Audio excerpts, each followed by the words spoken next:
亲爱的观众朋友们，大家好，欢迎大家来到天津卫视大型情感节目《爱情保卫战》。登录微信搜索"爱情保卫战"官微视频号，每天晚上8点到10点呢，我们会开直播，我们的情感导师都会在线帮您答疑解惑，欢迎大家和我们连麦。好，接下来一起来认识一下我们今天来到节目的几位情感导师。我是于波红，真正爱你的人会为你遮风挡雨，而不会成为风雨本身。大家好，我是律师任占民，始于爱情，专于法律，为你的合法权益保驾护航。大家好，我是莎娜，珍惜所有的不期而遇，看淡所有的渐行渐远。大家好，我是严品红，爱情是2颗心的碰撞，而不是一个人的独角戏。大家好，我是新唐米娜，愿大家相爱容易，相处不难。好的，那接下来呢，我们来欢迎今天来到节目组求助的2组嘉宾登场，欢迎他们。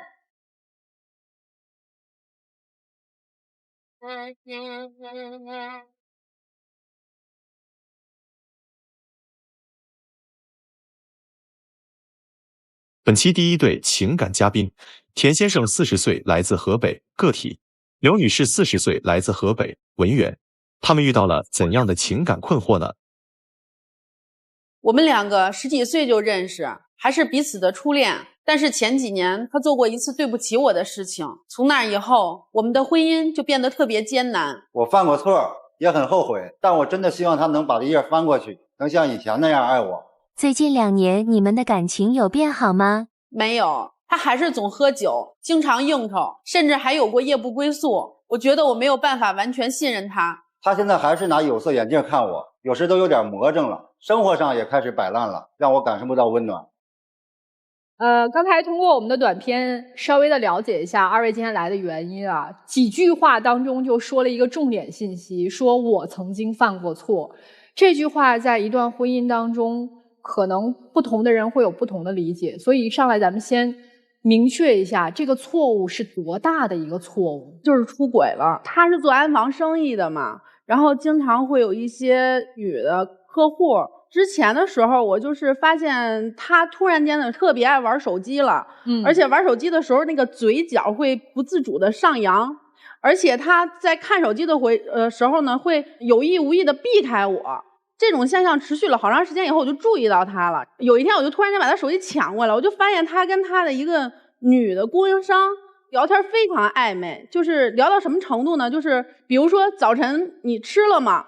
喝了嘛，然后会有配图是早餐，然后吃的是什么，然后这个女的供应商她会当时是穿了应该是发的一个工作服，然后会给她拍一个小视频，就是跟她说我这个工作服哪儿不合适，比如说我的这儿瘦了，这儿肥了。然后最严重的一次是什么呢，就是她去深圳上货，当时预计是去了3天，去的时候都特别正常，到了第2天以后呢，他这个工作就基本就全都完成了。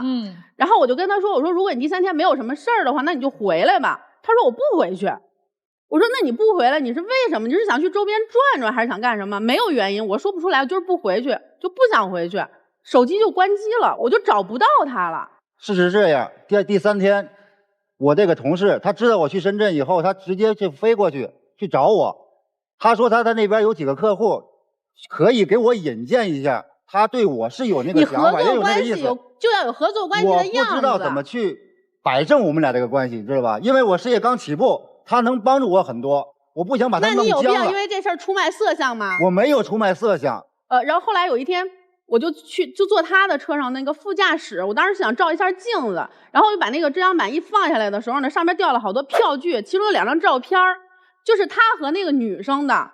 亲密到什么程度呢？就是2个人脸贴脸，然后搂着洗出来的照片，照出来的大头贴。当时我看到这照片，我也很迷茫，我不知道怎么会在车里边。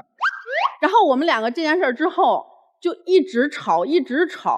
来，我确定几个事实第一件，到目前为止，你承认你在婚姻当中有过错的地方吗？承认。第2件事儿，你是什么时候发现就是他有错的这件事儿的？大概在19年的时候，19年到25年，也就是说这6年你们都一直在因为这个事儿各种闹腾，以及这个事儿其实在你们之间还没有完全过去，对吗？是啊。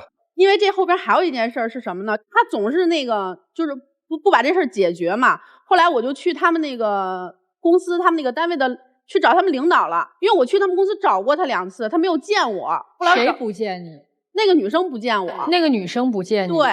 然后后来我就找到他们领导，这件事他瞒着我去他那边，我就把那个照片给他们领导看了。我说你这个已经影响正常的合作关系，而且影响到我们婚姻之间的这种关系了。大概在半个月左右的时间，然后他们领导就回复我了，说这个女生就被辞退了，回到他们自己的广西老家了。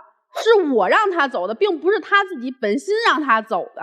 就是我觉得她可能对这女生还舍不得。我没有，她走了以后，我的生意这块给我造来多大影响，你也看到了。当时这2年，这个女孩回到广西之后，目前你们还有联系吗？没有联系过。而且自从回去以后，这件事给我闹得焦头烂额。我不说，我回到家，在她面前啊，完全就是抬不起头来。而且从那以后呢，她就是对我一点都没有信任，每天就是看着我，见不着就打电话，最长的是一次因为你让我没有打到6个小时，因为你让我没有安全感。他一旦找不着我，认为我在关机，马上给我周围的朋友、同事打电话，打了一圈，现在弄得我同事都相当对他不满意。然后你不相信任何人，是我身边所有的人都不相信。跟着你一起骗我。他有一次是这样，我明明在我这个朋友这儿，他给我打电话，你说他问我在哪，我说我在这儿，挂了电话就给我这个朋友打电话，我这朋友感觉很莫名其妙，不知道怎么说，在就在，不在就不在。就我们俩一直这么吵架，没有办法。后来他就主动要求要给我写个保证书，然后保证书贴到我们家比较醒目的地方。我这么样，我答应他每天早晨、中午、晚上，或者是晚上回来，我给他念3遍。你们家是几个孩子啊？2个孩子。那孩子不是看到了吗？孩子也能看得到吗？老大知道，但是那时候老2小，不知道。老大知道，老大会问说：“爸爸为什么要写这个保证书吗？”问过我。你怎么说呢？我就实话实说的，然后我就说伤你妈妈心了，你妈不相信我。我就说我想任何办法让你妈原谅我。我说你儿子你也给我做个工作。儿子说你自己的事你自己做，你自己看着办吧。好儿子。任老师，我特别想问一下，就我们2个这个保证书，就是大概内容是这样写的，是说，他以后不会再跟这个女人有任何接触，然后也不会再跟其他的女同事或者异性朋友有这种不清不楚的关系，然后会把心思都放在家里边对孩子好。就是如果他违背了这几条以后呢，他就会净身出户。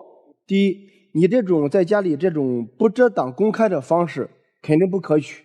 孩子他不主动说，并不代表他不知道。你短期对他影响没有，并不代表未来影响是没有的。第二个是这样的，你们之间的保证说，目前法律上的态度是既不支持也不反对，最多就是一个心理安慰。为什么呢？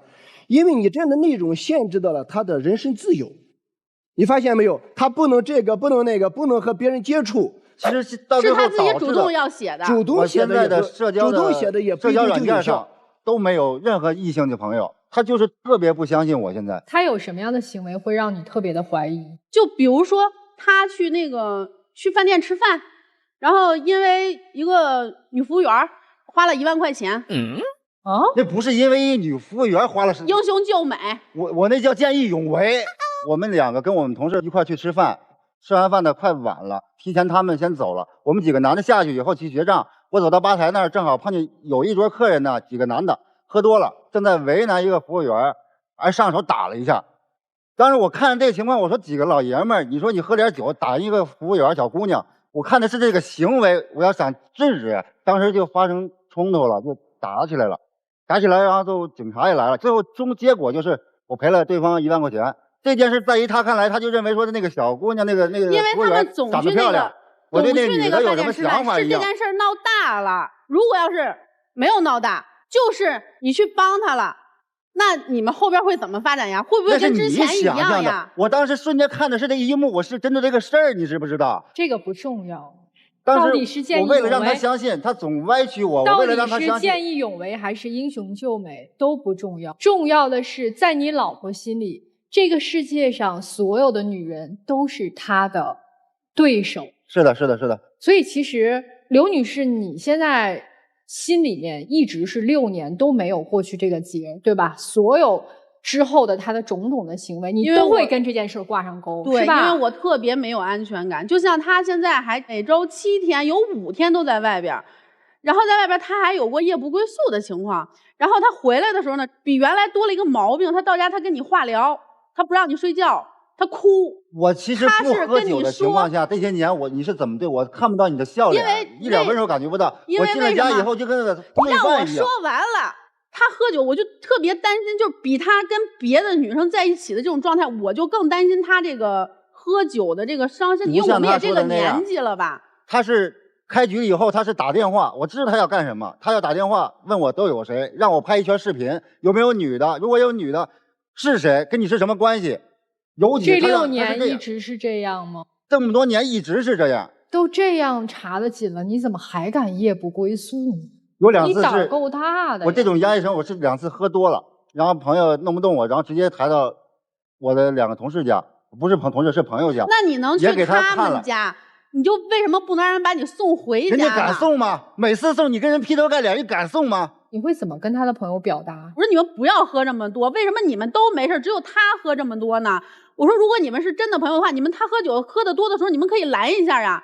就不管是去3个去5个，你为啥要喝那么多呀？因为我回家太压迫了，让他压迫的太受不了了。你喝酒，你喝的再多，你醒来以后，你不还得面对这些事情吗？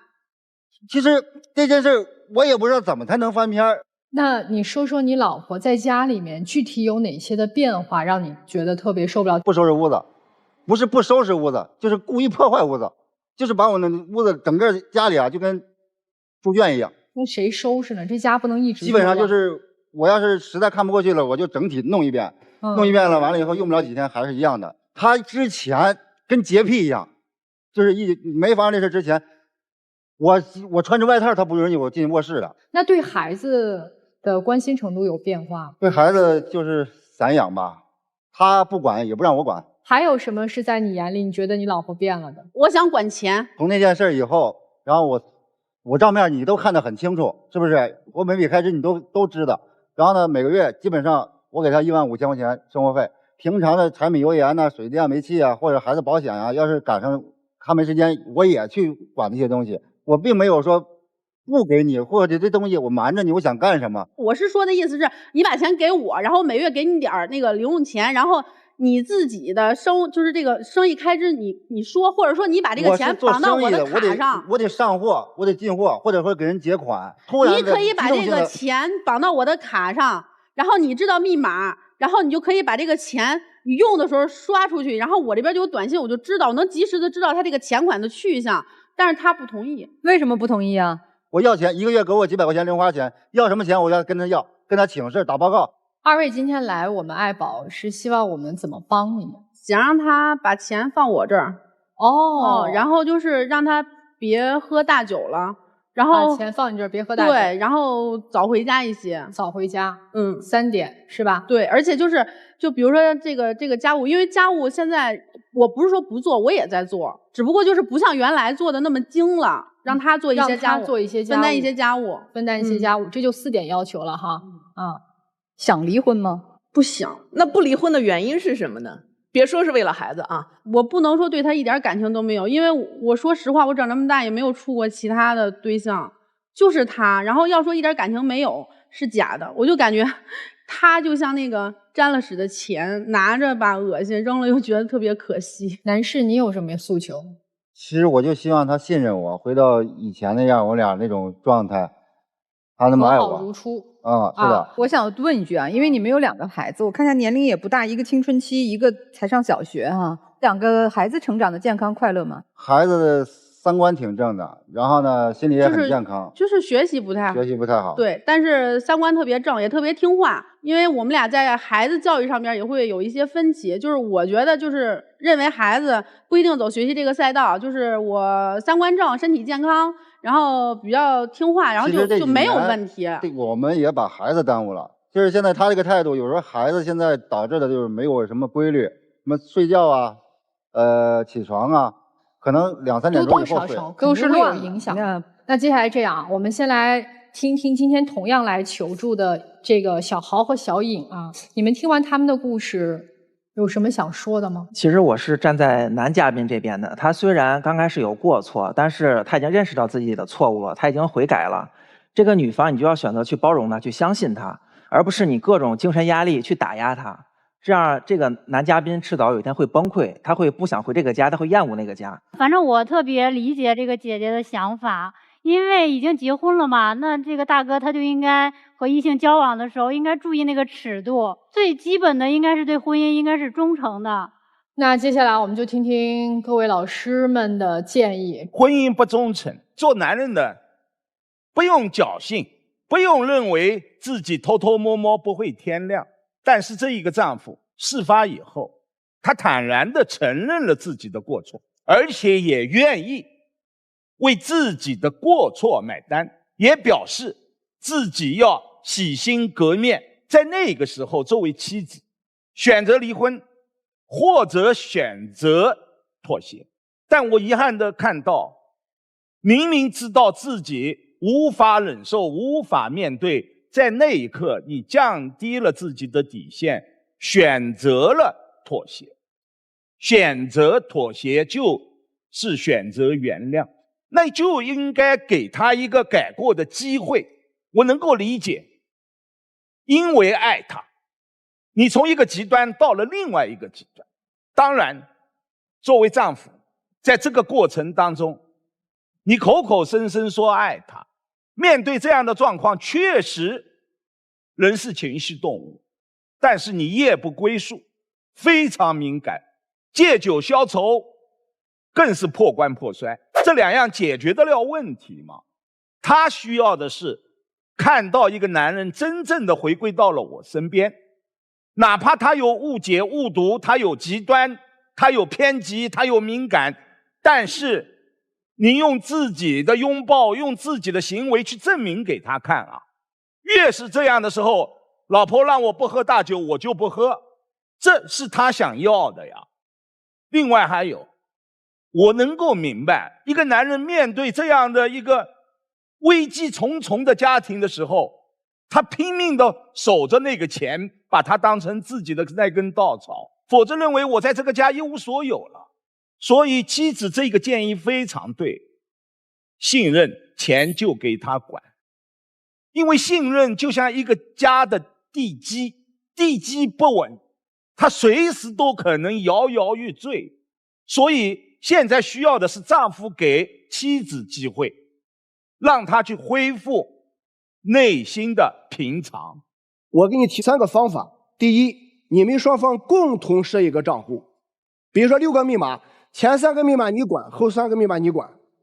这个共同账户是什么呢？你把你们各自收入每个月各自收的50%和60%拿出来，不要动，就放到公管账户里面。干什么用？房贷、车贷、水电费、生活拉撒就从这里面出。第2个，个人账户，比如个人账户工资的10%到20%放到个人账户里面，个人自由支配，谁都别管谁的。第3个，共同储蓄账户，干什么的？孩子的学习资金，将来退休是我养老的问题，这是为未来做储备的。这个不难，但是这个需要时间，需要你们录完节目之后去落实。还有你的问题，要回到从前，这个相对来说比较难。我觉得关键在你，因为这个婚姻中它出现了这种暧昧，往往什么呢？往往另外一方觉得这个安全感崩塌了。你们现在需要什么？叫4个字，叫信任重建。我告诉你们2方法，告诉男士，你用证据来证明，用时间来沉淀，这不是空的。我告诉你方法，第一，你把你的手机主动向他公开；第2个，你的行踪主动说明，你别等他给你打，你主动给他打，我在哪，我和谁，提前报备，中间汇报，事后还要再次这个复盘。第3点，我觉得男士你现在需要做的是什么呢？不是让他快点好起来，而是慢慢陪他走出来。千万不要为了什么，为了孩子，为了我们这么多年的感情，尽快翻篇，翻篇不了。你们目前这情况我看了，需要时间来证明。明白。重建信任，关键在你。女士这样，放下一点成见，能不能放下？尽量。总之，我的建议是，你们俩各自都要相信，你们各自的感受，你们的尊严，你们的底气，你们的幸福，都是你们最重要的。我希望你们做出慎重的选择。好，谢谢任律。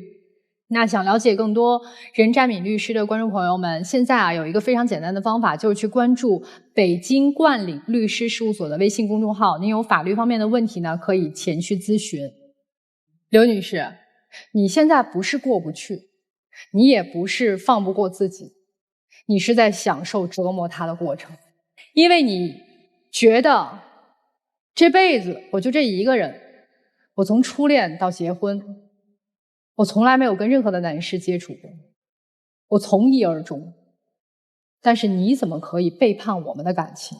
我说句特别挨骂的话，是你无能啊！当你发现他背叛了你们的感情，你也可以转身就走啊！你放不下，你离不开，所以你不能用自己的无能去惩罚你们两个人之间的关系，去惩罚他，因为选择接受这样一个犯过错的男人是你的决定。那你如果在享受报复他的这个过程的话，那你就在这个婚姻当中是那个恶人。他做过恶人，但是犯过错能原谅吗？取决于被背叛的这个人。被背叛的这个人如果选择原谅，那就要找到怎么样重建你们关系的方法，而不是一直摆烂的状态。如果你选择不原谅，你可以转身就走。如果你选择一直报复的话，那谁是恶人？而且报复的不光是他，我告诉你，还有你2个儿子。所以既然选择我要继续我的婚姻，那么怎么继续是一个聪明女人应该做的事情，而不是抱着我一辈子去惩罚一个男人，让他认识到错误，然后让他对我卑躬屈膝，因为你享受的是这种感觉。他唯唯诺诺，永远都是错，永远都是低姿态。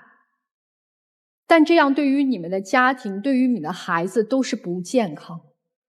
你们的感情回不到过去，不可能和好如初了，你们2个都放弃这样的幻想。但你们可以创造更美好的属于你们家庭的未来。所以你要怎么面对你的家庭，面对你自己，面对你的孩子，我觉得你要认真的想一想。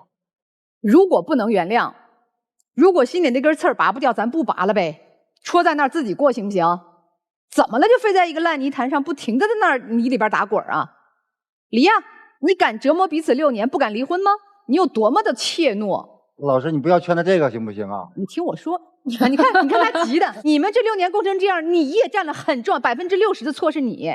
你当初犯错那是一个大错，这6年相处的方式你更是错上加错。你觉得用卑微的状态就能换回来他对你的爱吗？错，你拉着他一起进泥潭。你如果像个爷们儿一样说，老婆我做错了，我错了，但是我爱这个家，我爱你，我爱孩子们。你把你的注意力和关注点不是让他原谅你，而是去做一个男人、丈夫、爸爸应该做的事情。我去赚更多的钱，我去做一个更响当当的爷们儿。我不是天天去喝烂酒、买醉、哭，那是爷们儿做的事儿吗？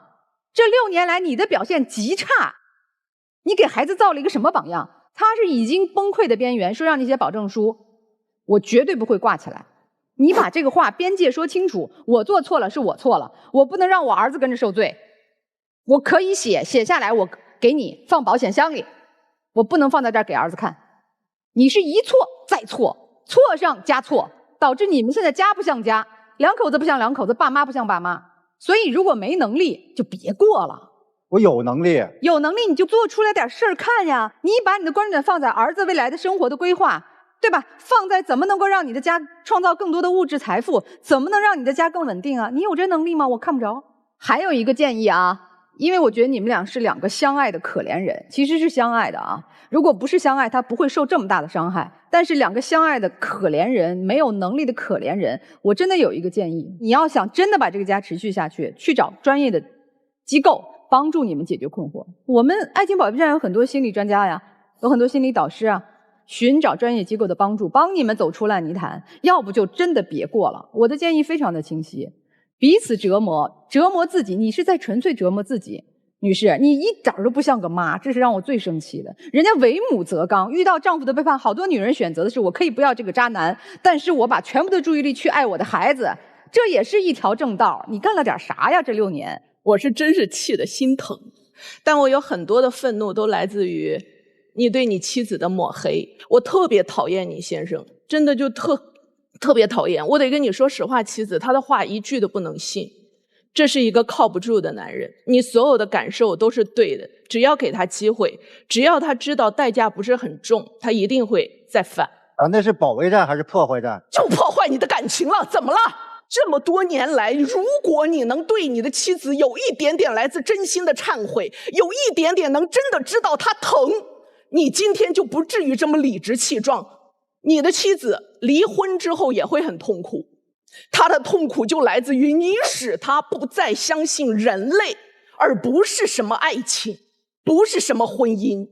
我是女孩的母亲的话，我会真的拉她走。就是女儿啊，你可以不相信人类了，但你相信妈好吧？你跟妈回去行吗？你6年，我就问你吧，既然你这么有沟通欲，你老婆一再说家务不是我一个人的，2个儿子和父亲都可以分担的，一个女人说了6年，你听了吗？你要是听了，今天还好意思在这里告诉我们所有人，我老婆都不做家务了，我老婆都已经不再当一个妈妈了，这不就是你诋毁的你老婆吗？这么多年来，你以为你老婆所有的遭遇仅仅来自于你那一次背叛，你把自己当成谁了？你都没有看到家里头3个男人在霍家，1个女人跟在后头收捡有多么的不容易。这么多年来，你一直引以为豪的和你最擅长的就是下跪和啼哭，这2者有什么用呢？这2者都是你挑选了最简单的方法。你有下跪的功夫，你把地给我擦一遍好吗？我要是你老婆，你一下跪我就给你扔块抹布，正好跪着把地擦完，还笑。学会了啊，老婆？学会了，我学会了，我学会了，我学会了。你每次哭的时候，你就该想到的是我老婆心有多疼。我老婆哭的时候，谁去哄过她？我老婆哭的时候，我老跟她说我错了，但是我有没有说过老婆怎么样可以让你不那么疼？但是姑娘，我很欣赏你现在没有把视线完全放在婚姻家庭上，没有因为这一个男人的背叛而完全失控，你一直在努力的稳着呢。但是可怕的事情在后头哈，姑娘。今天你之所以一直可以在这里折磨他，是因为你反复的试探着他的态度。你用你的一次又一次的不讲道理和旧迹重发来试探他会走还是会留。每一次他都给了答案，留。因此你才有了一点安全感。现在你其实是在做一个恶性循环。你通过刺痛他疼却不走来验证这个男人爱不爱你，这种方法其实是挺可怕的，因为有一天，总有一天他的耐心会到极点。接下来的日子里头，我的建议是，比如说家里如果有个平板的话，你手机的微信平板同时登录，就放在家里，你随时可以翻看，而不是我的手机我随手拿着。修复是一场很漫长的路，完全的管住他的钱不可能，但是像您所说的，把手机的号码通知换到您这里，他每花一笔，你好歹能知道，这是可以的。都想好的话，双方各自调整。谢谢各位老师，你看每个老师的角度都不一样，对不对？但我相信你们2个人应该都有所收获。那接下来的时间，你们2位坐那儿休息一会儿。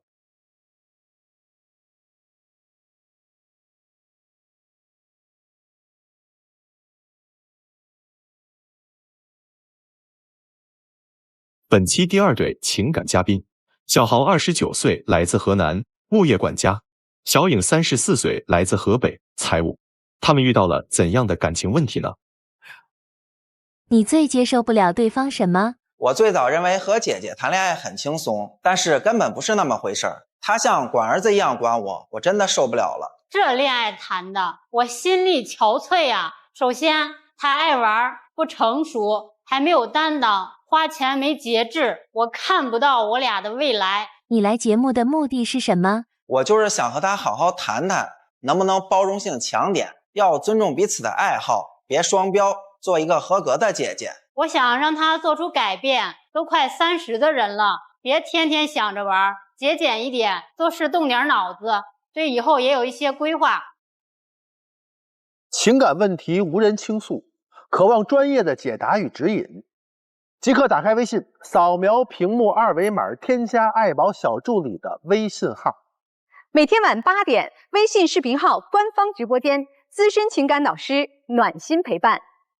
前100名添加的朋友还可以免费领取情感沟通课。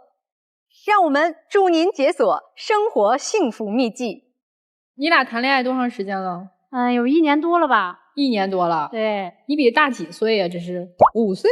哦，那还好啊。你一开始说，你说你以为和姐姐谈恋爱会轻松，你以为的轻松是和姐姐谈恋爱怎么样的轻松？就是我之前谈过比我小的女生，她们的事情会很多，所以我就想找一个比我大一点的女生，就是能照顾我的。那不就是像妈一样吗？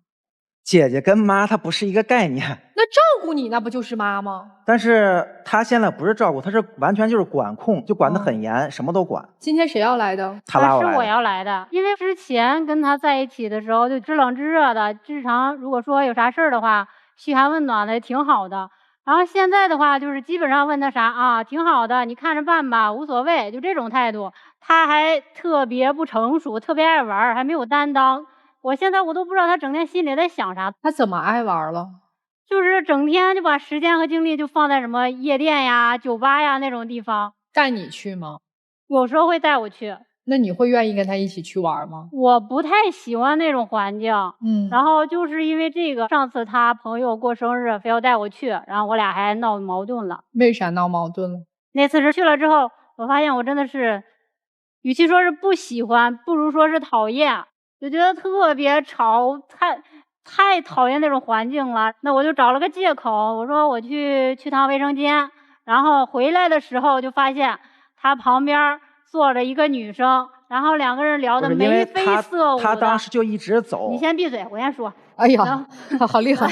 然后我听他朋友说才知道，那就是过来搭讪的，当天第1天认识的。就当天是那个女生主动过来搭讪我的，因为她当时就我旁边有个空位，然后她当时就老走，人隔壁桌过来一个女生，就是过来跟我们说交个朋友聊聊天，聊着聊也是酒过3巡，喝了点酒嘛。那个小姑娘说，那咱加个联系方式做个酒友。我说也行。然后酒友？什么叫酒友？那酒吧加联系方式做酒友就不很正常吗？所以你看，其实就是在去酒吧的这个问题上啊，2个人完全就是观点的不一致。就你刚才还说，你觉得他不成熟，没有担当，对，这是有什么表现吗？就比如说没有担当，就是那种一遇事儿他就往后缩。比如说之前我父母去医院看病，然后那时候住院大概得有小半个月吧，人家可倒好，跟他一点关系都没有似的。也没有问过我替你干点啥呀，或者什么之类的。不是，主要我没经历过这种事儿，我不知道怎么去做。当时，然后我一个人在医院跑前跑后的，然后我那时候最需要帮助、最需要支持的时候，然后他把自己撇得特别干净。他知道你爸妈来北京看病，他知道。然后后来我跟他说，我说你要不然你啥时候你看有空，然后你买点东西过来跟我父母见一面，或者什么认识认识也好。然后当时答应的特别好，特别爽快，行。然后当天到了那个时间，我就问他，我说，哎，你那个啥到哪儿了？怎么还没见着你人呢？然后跟我说，啊，那我今天去不了了，我有事儿。主要我觉得第一次吧，在医院见也不太好，哪怕就是你父母健健康康的，咱们在外面，哪怕在饭店坐下来一块吃个饭认识也可以。况且我俩才相处刚1年多一点儿，我觉得现在见父母也太仓促了。他父母其实知道我们2个处对象了，但是父母觉得我年纪比他小几岁嘛，就觉得也不太稳重，就是他父母并不是很喜欢我。哎，你怎么知道他父母不怎么喜欢你啊？因为当时也是他跟我说的。哎，那他那天爽约的事儿，你父母是知道他本来要来，他就直接跟他父母实话实说的，他并没有去帮我去，就比如我俩一点默契都没有，他并没有跟他父母说我是因为有事儿或者怎么着，他就直接跟他父母说我是不太想去。你说人家父母会怎么想？那人家父母会更不喜欢了。男生认为到医院去看望一下他父母，就视同见父母了。对，因为毕竟之前没有见过嘛。哎，你是29岁是吧？对，是的。我以为你9岁呢。你去医院干啥？不知道啊？你兄弟的父母生病了，住院了，给你打电话，哥们儿过来帮个忙，你会去吗？对呀。不是老师，你听我说，这个见朋友父母跟见他的父母是不一样的。就帮忙去医院帮忙这事儿，你会去吗？没有，当时他忙的父母事，但家里的事全是我在忙了。你说你没有经验，对吧？对。那你有没有请教过你的长辈，比如说你爸妈？就是当时就比较紧张，然后也不知道该怎么做，所以我打个电话都不行。你爸妈知道你俩谈恋爱吗？知道我俩谈恋爱，但是我们都没有见过双方父母。那你爸妈支持你俩谈恋爱吗？我爸妈这个方面就完全就是听我的。姑娘，你对他还有什么地方是觉得他不太成熟，或者不还有稳重的？就是他这个人花钱没有节制，没有规划。然后比如说他特别喜欢机车，买1台还不够，买2台，花了得有10多万。我有自己能力，我买台车怎么了？能让先让我说完吗？然后还喜欢那些什么公仔啦，什么盲盒啊，还有什么手办呀，反正那些我也不太懂啊。就家里放那一柜子一柜子的。还有之前说有一个特别有投资价值的什么公仔，我也不懂，我也不知道是啥。然后说他想试试投资一下，我说行，那你就试呗。然后跟我说啊，我手头没有钱，你能不能借他点儿？我寻思那就借他吧。那时候借了大概得有1万5、6吧那样。然后结果那公仔原封不动的还摆在那儿呢，摆的可好了，一个都没卖出去。没有，这个钱当时不是我管他借，是他主动拿给我的。他就每天都在跟我说这个事儿。我当时确实是我跟他拿了1万多。我当时说，我说有一批公仔它是有那个升值价值的，然后我也是想当时赚点钱给他送个小礼物之类的，因为我们平时送礼物也是几千的送。是啊，然后你后来两手一推，全推给我了吗？因为他当时每天都在跟我说，我就很不耐烦。啥都不管，自己啥都不管了，卖不出去了，全给我了。所以我就说，那你既然每天都跟我说，那你去处理就完了。就像他说我有些喜好，我觉得有些喜好也没什么，因为就像那种机车，还有那些盲盒，我从小就很喜欢收藏。确实，现在我有2辆机车。但我也都是花自己钱买的，我也没花他1分钱，他就老是觉得我在浪费钱。那盲盒不是花人家的钱了吗？那个盲盒就是最后一次，我这是钱有点紧张，然后我跟他说，这批盲盒大概需要1万多，我想多攒几套，因为想多挣点嘛。然后他当时就主动，他说那我给你出吧，他就给我转了1万多块钱。所以是他主动的，跟你没关系是吧？对。那我是比较珍惜这段感情，然后他说他没钱，那我肯定要帮助他呀。只能说我重感情。好，你重感情，你重感情。那你帮了就别叨叨呀。对呀，帮了就平时会给他买包、买衣服、买化妆品，几千的，我也并不觉得有什么。就是你看，像他最开始他说他喜欢我，因为我可能比他年轻几岁，他说我比较有朝气，他还说我像向日葵就很暖嘛。然后就最开始我的优点现在都成缺点了，因为我骑机车我也不是自己骑，其实我愿意带他一块去玩，但他可能觉得这些东西都有危险嘛，他就不愿意去做。就是有一次是怎么着，就是我去接他下班。他同事也都看见了，我还拿了一束花，他就觉得危险，他不做，他自己就打了个车走了，他很没给我面子。这个事儿我也就其实当时有点不高兴，我就没说什么。后来还发生一件事，就是我发现他现在他跟前男友还有联系。他前男友我已经解释过了，我俩不是，那你先听我说，你这该轮到我说了，你就说半天了。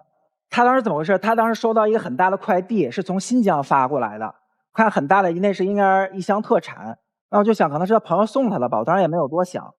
但后来有一次是他去洗澡嘛，然后他的电话就放在客厅的桌子上，然后就一直震，然后就打开看了一眼，当时看是一个莫名的男生，我也不认识，但我发现他俩已经聊了有很多了，我就大概看了一眼，那男生应该是在新疆发展的还不错，想接他，想跟他复合，想弥补他。他洗完澡就出来了，当时就跟我说你怎么看我手机？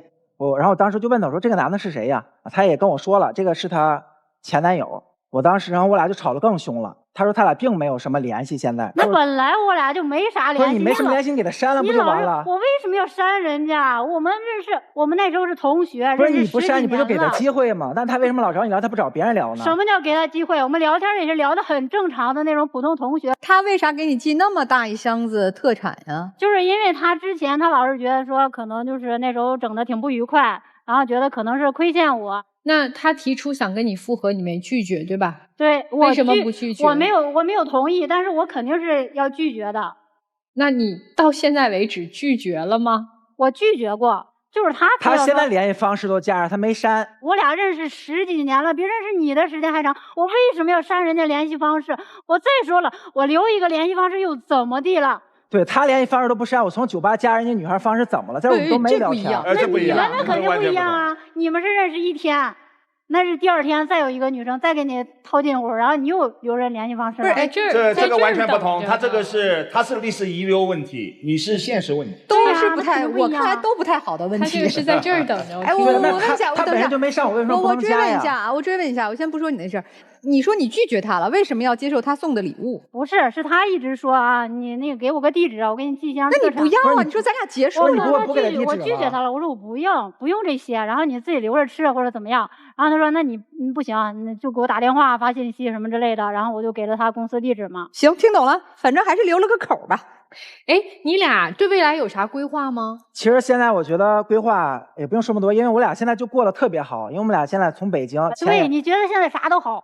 不是，你说咱们现在想去哪儿玩去哪儿玩，想买什么买什么，咱说旅游就旅游吧。想不想走进婚姻？对，肯定是想往下走的，反正我是这么想的，我不知道他咋想的。想不想走进婚姻？想，但我觉得，因为我俩现在还在每天是不是就在争吵？我现在你没有想过是你的问题吗？你有很大的问题。他没有，他现在就特别强势，不管我说什么，在家也是。我一直都这么强势啊。那你一面说自己现在过得你俩特别好，一面又说天天吵，这天天吵算好吗？我俩现在并不是很好，因为就是经常你一会儿他就老指责我。小豪，一会儿一变。你想娶她吗？想娶，但我觉得还是得在一起多磨合一下。小颖，你想嫁他吗？他现在我有点犹豫了。你的犹豫和那个前男友的回头有关吗？没关系，我这人向来就是他没关系，他一直在联系。过了就过了，翻篇就翻篇。现在还在联系，没关系是吧？你刚才说你拒绝过前男友是吧？对，你拒绝的这个方式、内容，那个让你现在男朋友看过吗？没有。你看，他就属于不温不火，他也不同意，也不答应。那我没有必要说给人撕破脸，平白无故给自己树一个仇人吧？如果说对方已经明确的提出了要复合的诉求，那我肯定不会。那你应该明确的告诉他不可能。对，但是你还是有一点犹犹豫豫吧？那我可能说的比较委婉。这个不叫委婉，这个是内心留着后路呢。不会，不会，不会。小颖啊，如果你男朋友的前女友跟他一直这样聊天，并表示出想要复合的欲望，但是呢，你男朋友也没有明确的拒绝，表达的很委婉，你接受吗？那我肯定是介意的，我也会介意，对吧？对，所以同理呀。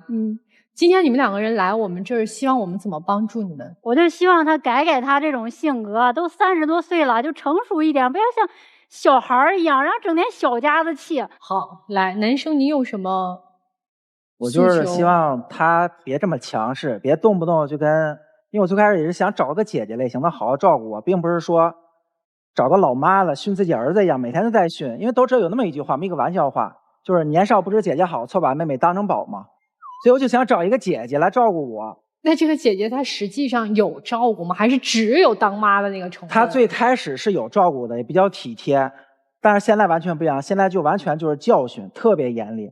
来，我们先听听小田和小刘，你觉得他俩能结婚吗？我觉得跟前男友或前女友这种再联系、藕断丝连这种，我觉得我没有这个是接受，我并没有跟前女友去联系，都是他在联系。哎，对，人家姐姐只是说了一下，跟前男友或者前女友，没说你联系。对，你们不会有这个问题，你们俩都初恋嘛，对吧？但是我也要跟这个妹妹说一句，千万不要陪一个男孩长大。我觉得你女朋友蛮好的，就是说你像她的想法啊，都是为你你想不到的。就是你现在可能年纪比她小几岁呢，可是再过几年呢，你就能看到她所担心的、所想的这些东西。在姐弟恋当中，聪明的姐姐是不会过度的去管着弟弟的。女生像是一个妈妈在叮嘱自己的孩子，你应该怎么做，你应该如何做？你的这样的一种叮嘱、教导，甚至有时候是逼迫，他会尤其的反感。另外，你妈妈在医院里，你让她去看你妈妈，对吧？但是她非常敏感，她认为这就视同是见父母。一个才29岁的男孩，不可能像我们这样想的传统。但是他敏感地感觉到见父母意味着谈婚论嫁，他不想，对，他可能这么想的。他并不是说懒，并不是说不屑，不是。另外，这个男生虽然您在叮嘱他、教导他，甚至在管控他，但是最后竹篮打水一场空的可能性，你心里是很明白的。所以你刚才也说了。你也在犹豫，你这种犹豫是被迫的，是因为他的状态是你产生了这样的犹豫，对，并不是你不爱他，对，因为很显然您对他想叮嘱他、管教他，但是你驾驭不了，对他做不到吗？您放大自己的前男友，其实也是一种倒逼，以此把男生的那种醋意把它勾出来，然后告诉他我并不是没人喜欢，何苦呢？两个人都心知肚明嘛。这段姐弟恋虽然1年多，但是越走越累。如果走累了，分别找一个椅子坐一坐呗，再说声再见。第一个，我觉得提前做阶段性同步，就是你们每半年，你们现在不是接触了1年多了是吧？每半年你们可以拿出1、2天的时间，深入讨论你们下一步怎么办。比如说你们1到2年之内的规划是什么，你们将来共同的目标是什么，我觉得有必要去做这个事。这第一大点。第二大点是把你那个前男友删了，把你的刚加的那个酒吧的女的还有其他的不知道的都删了。你说的很对，但你说的不全。你说你当时没怎么，未必为你有可能为后来做储备啊。我当时就是觉得不碍于人女生面子，面子当时加上了。有面子，我们去酒吧也会加一些人，但不要解释了，连自己女朋友的面子不给，还给别的女人面子。哎，我突然想到一个问题啊，就是他们俩刚才说到那个15000的那个事儿。哦，对，之前我借他15000。对，就是借他15000这事儿，比如说就在情侣之间2个人谈恋爱，就我借你钱，这种用写借条吗？不一定写落实到书面，但是你要有了电子文件呀，或者是录音录像呀，对吧？有聊天记录呀，就微信聊天也可以。可以。我为什么不主张就双方打这个借条和欠条？为什么？咱们中国人有的时候碍于面子，打不下去这个借条和欠条。但是你们可以有一些聊天记录，把你自己的借贷或者说是赠与的意思清清楚楚表达清楚，对吧？这样不就没有纠纷了吗？情侣之间的账，我觉得还得算清楚，这样有利你们的关系正常发展。这个老师，我来说，其实我觉得这个不用算清楚，因为那天我跟他是这么说的，我说这批需要1万多，需要大概15000吧，然后他当时也没说借我，他当时就直接转给我了。我觉得这是很正常的赠与，因为平时他说他要买什么鞋、买化妆品，哎，你真好意思，我也是去给他买的，也都是几千的花呀。你就不想还了呗？你真好意思说这话？老师他这样，他的意思是这样，他为什么认为他是赠与呢？其实我跟你说，你们俩叫什么呀？你可能认为是礼尚往来，不是，就是我会给他，但是不算那么轻，就是他给你买过，你也给他买过，你认为是一种礼尚往来，对吧？这就是我们情侣关系中啊，就往往存在着3种关系：借贷、赠与、礼尚往来。正因为这3种关系它交织在一起，那么你们涉及到一些大额的钱的时候啊，我认为还得把这个意思表示清楚。为什么呢？你认为是礼尚往来，人家认为不是呀，对吧？对啊，你认为是给的还是借的？我认为是借的呀。对啊，你看，但是我内心也不是没想着不还他，我还想着生了只给他买什么礼物，多赚点钱嘛，也是想。你们考虑吧。谢谢任律啊，也提醒一下我们电视机前的观众朋友，如果大家有什么法律问题想要了解更多，现在有一个非常简单的方法，就是去关注我们北京冠岭律师事务所的微信公众号，您有任何法律方面的问题都可以请教我们的任律啊。这男生他根本不爱你，我为什么说他压根儿不爱你呢？第一，他找姐姐是有目的的，因为他谈过一个妹妹，他觉得妹妹太麻烦了，所以他下一个目标是一定比他大的，你正好撞枪口上了。第二，他一直强调的是姐姐能够照顾我，能够照顾我，也就是说他在这段恋情当中，他的目的性是我需要得到别人的照顾，如果你一旦不照顾我了，我就可以离开你。第三点，他说他从来没有处理过类似于去医院看望长辈的这样的事件，他不知道该怎么办。我刚才说了，我说他今年29了，他不是9岁，他又是在物业工作，对吧？物业管家擅长什么呀？跟人打交道吗？对呀，跟各种人打交道。物业管家不就是每天擅长跟人打交道、处理这样的问题吗？去医院看望父母这事儿，他怎么就干不了？没经验呢？所以我就特别生气。所以呀，不爱你呀。他为什么不去？因为他压根儿没有跟你想过有未来。他觉得见了父母不是为时尚早，是见了父母就很麻烦。他连这个过场都懒得走，所以他不去，就是很好的告诉你，我跟你只是过个家家而已。我的感觉是啊，就现代的这种恋爱关系和亲密关系是多元的，不是一成不变的。你俩的问题不是在于谁照不照顾父母，或者谁照顾谁多一点，是在于你俩只想着自己，你们俩都不会去想对方需要什么。你从来不去想你女朋友需要自己的男朋友能够在自己父母生病的时候去医院探望，担负起一定的责任，她有这个需要。可能有些真的大姐姐女性说：“你别来了，你个小屁孩，你来了还添乱，你甭管啊，我爸妈来我都弄了。”有这种女性，真有。她不是。也真有这种弟弟跟姐姐谈恋爱在一起，觉得我找了一个姐姐，我得考虑到她想要成家稳定，那我收一收自己的玩心，我跟姐姐规划一下未来。也有这种男孩，他不是，你明白吗？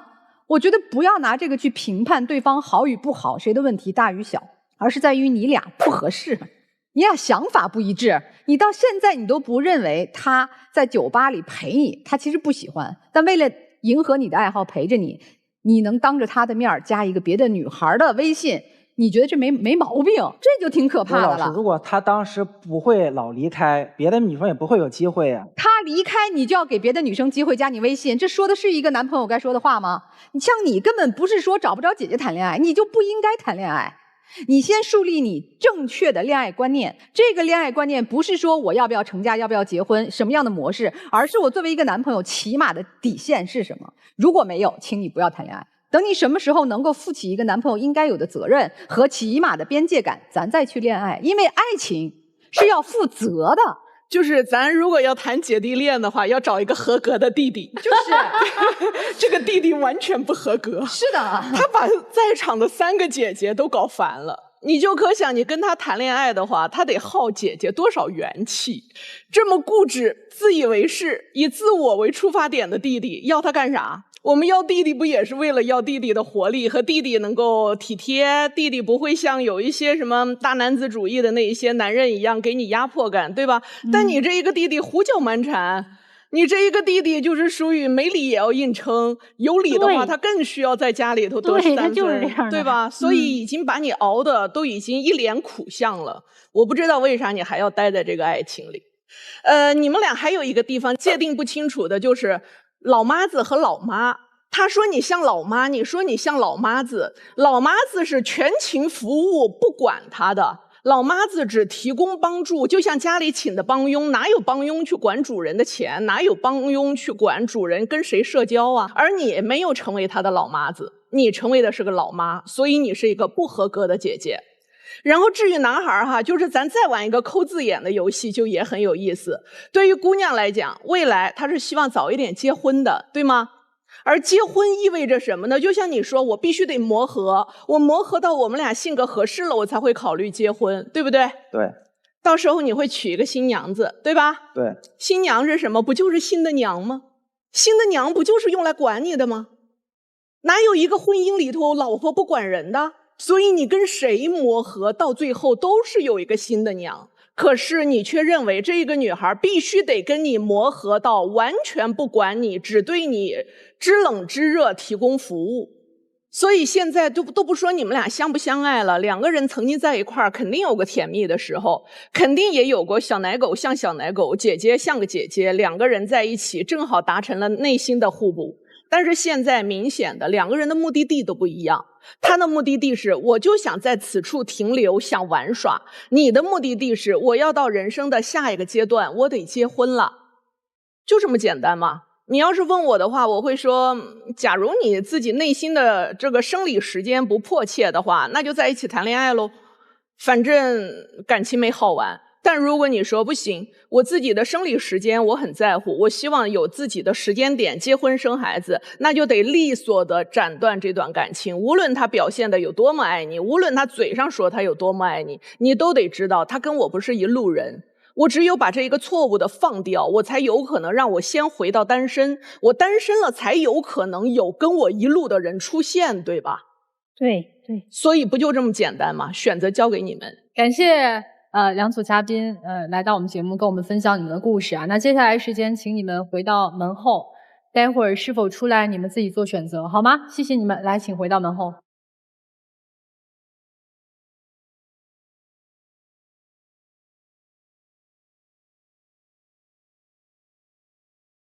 好的，电视机前的观众朋友们，欢迎大家登录优酷视频、腾讯视频收看节目的完整内容。现在登录微信，搜索我们爱情保卫战官微视频号，并且添加关注。每天晚上8点到10点，我们会开通直播，我们的导师呢都会在线帮您答疑解惑，同时呢还可以和我们大家连麦。好，那接下来呢，我们来看一看我们今天第一组这个田先生和刘女士，他俩是否会选择出来啊？3、2、1，来，请开门。关键是出来之后能不能冰释前嫌？怎么过是个问题？怎么过？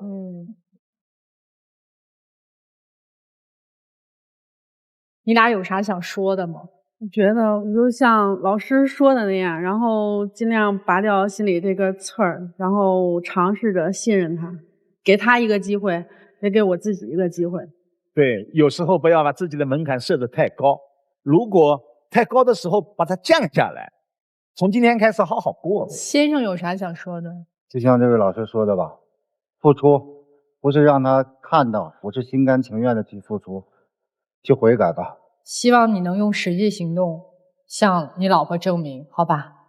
好，接下来时间交给你们。美好发生怎能不看？接下来进入中国广电真情时刻。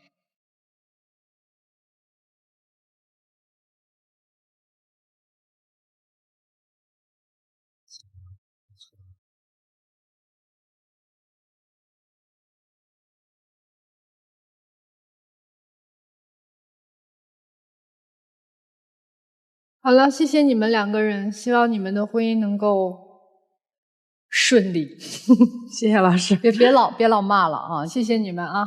好，祝福你们吧，再见，再见，祝好运。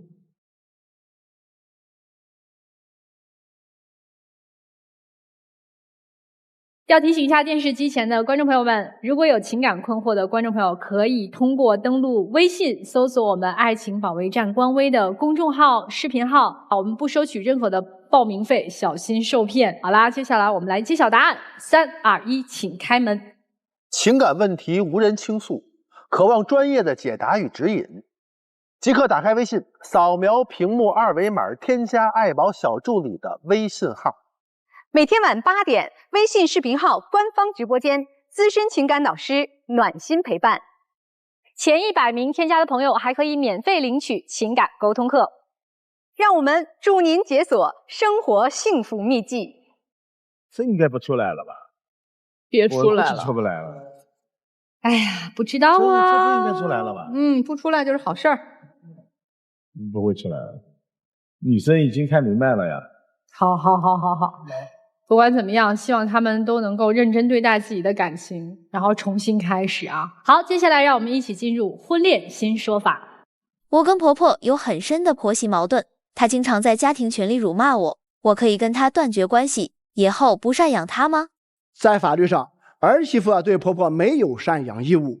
根据《民法典》和《老年人权益保障法》规定，赡养义务的主体仅限于子女，包括婚生子女、非婚生子女、养子女和具有抚养关系的继子女，而儿媳妇和公婆之间呢是姻亲关系。